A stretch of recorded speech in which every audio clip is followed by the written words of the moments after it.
One common thing is ఈ bike riders ఎక్కువ కూర్చోవడం వల్ల ఎక్కువ కూర్చోవడం, they go bumping and they don't bother the speed breakers, ఇష్టం వచ్చినట్టు తిరుగుతారు, లేదా ఎప్పుడు slip and fall in bathrooms.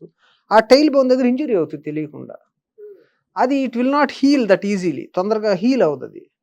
So నువ్వు రోజు కూర్చుంటున్నప్పుడల్లా మళ్ళీ ఆ హీలింగ్ ప్రాసెస్ని మనం ఇబ్బంది పెడతా ఉంటాం. సో అప్పుడు పెయిన్ కాజ్ చేస్తూ ఉంటుంది. The simple technique for it using what is called sacral pillow అని ఉంటుంది. ఒక 3 నెలల పాటు ఏ మందులు వాడక్కర్లా, ఆ పిల్లో వేసి కూర్చుంటే, ఎక్కడ కూర్చున్నా, నీ బైక్ మీద, నీ కార్లో, నీ సీట్లో ఆ పిల్లో వాడితే that pain will disappear because you given enough time for the bone to heal. Correct. So that's a simple thing. కొంతమంది ఏం చెప్తున్నారంటే అంటే హిప్ మజిల్ వీక్ అయినా, హిప్ మజిల్ కనుక స్ట్రాంగ్ ఉంటే బోన్ మీద మీకు అంత ప్రెషర్ పడదండి, మజిల్ మీరు కొంచెం డెవలప్ చేసుకోవాలనేది కూడా నేను విన్నాను. యాక్చువల్లీ నిజంగా బోన్కి ఆ సపోర్ట్ డెఫినెట్లీ మీకు బ్యాక్ పెయిన్ వచ్చినప్పుడు కూడా అదే చెప్తారు. మీరు ఎక్కువ కూర్చుంటారు, నిలబడి ఉంటారు, you have to strengthen your paraspinal muscles, exercises చేయండి, the load on the bone will come down, muscle will take it అని చెప్తారు. Correct. But tail bones are commonly this, the gluteal exercises కూడా చెప్తారు to improve your gluteal strength. But the most important commonest cause ఇది. మిగతా అన్ని very rare causes, infections ఉంటాయి, అక్కడ చిన్న ట్యూమర్స్ ఉంటాయి, there are very rare causes.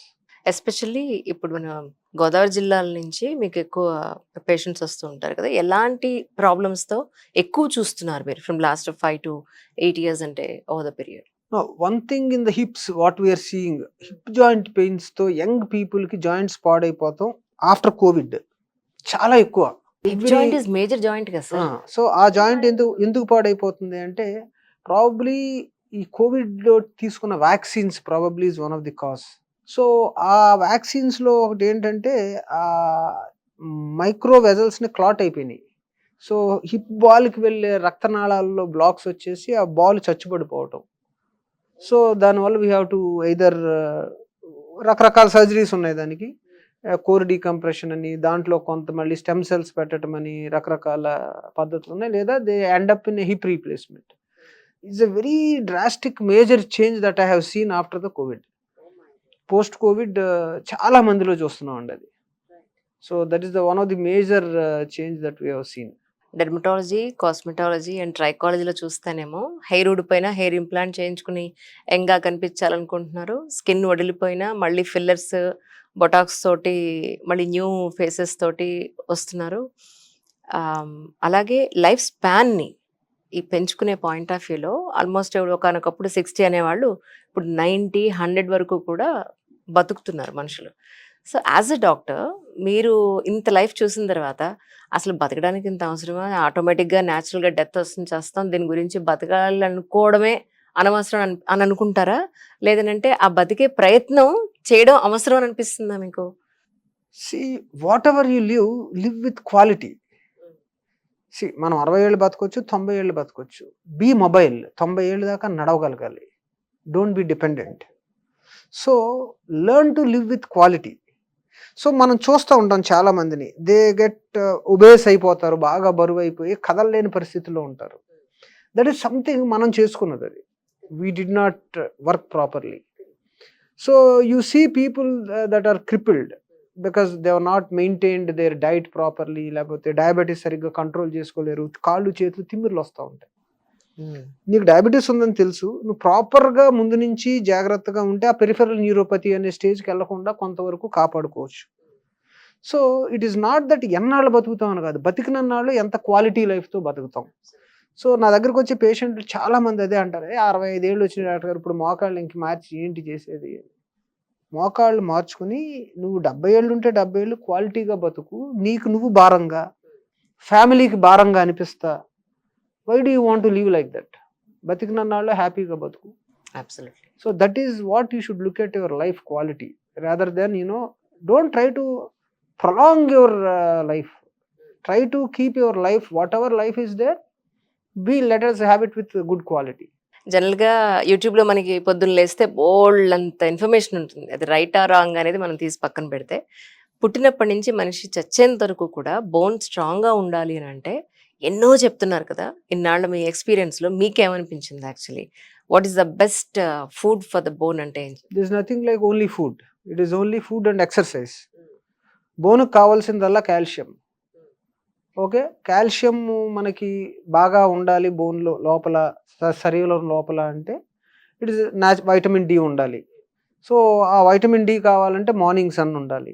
Morning sun will help you to get that vitamin D and then synthesise more amount of calcium in your bone. అంటే మీరు ఇందాక విటమిన్ డి అన్నారు. నేను మీ మధ్యలో బ్రేక్ చేస్తున్నాను. ఎందుకంటే ఒక ఏజ్ తర్వాత మన స్కిన్ ఆ డీని అబ్జార్బ్ చేసుకోవడం తగ్గిపోతుంది అని అంటారు. Is it right sir actually? Observe చేసుకోవటం ఏమి తగ్గిపోదండి. బట్ మన ఎక్స్‌పోజర్ తగ్గిపోతుంది ఒక ఏజ్ తర్వాత. You stop exposing your self that's all. Okay.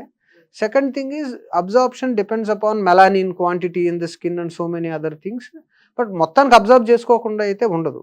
కాబట్టి అదొకటే సరిపోతుంది. నేను మార్నింగ్ లైట్‌లో ఎళ్తున్నాను కాబట్టి I should not take calcium supplements in the food అని ఏమీ లేదు.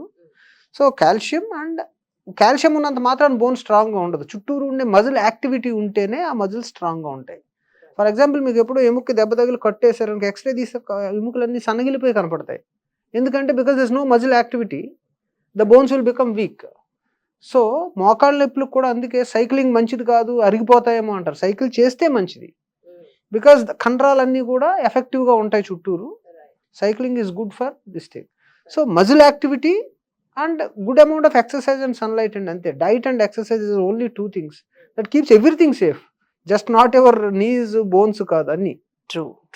ఈరోజు మీ ఇంటర్వ్యూ తర్వాత మీ గురించి నాకు అనిపించింది ఏంటంటే పర్సనల్లీ యాజ్ ఎ జర్నలిస్ట్ ఒక మంచి డాక్టరే కాదు, you are a great human being కూడా. Thank you so much for your such a wonderful conversation and great information to our people generally. Thank you so much sir. Thank you అండి. Thanks for coming to Rajahmundry all the way. And I've been watching your interview so long, okay, because you interview people who make some difference in the society, whatever. It could be a actor, it could be entrepreneur, it could be a writer. So you get us so much of knowledge. ఇవన్నీ మాకు ఎక్కడి నుంచి వస్తాయంటే we see them talking, we pick up something. Thank you so much. Thank you sir. ఇప్పుడు ఎందుకు మీరు రాజమండ్రిలోనే settle అవ్వడానికి basically your from Rajahmundry అండి? అవునా? So when I was sitting with my friends and మేము ఒక ముగ్గురు ఫ్రెండ్స్ కలిసి ఒక ఇల్లు తీసుకున్నాం. ఫస్ట్ డే ఆఫ్ మెడిసిన్ ఇల్లు తీసేసుకుని అక్కడ కూర్చొని మాట్లాడుకుంటున్నాం.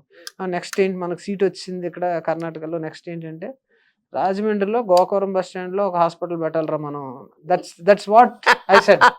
That's so nice. Okay, today all those 2 friends who were my roommates are in and around here.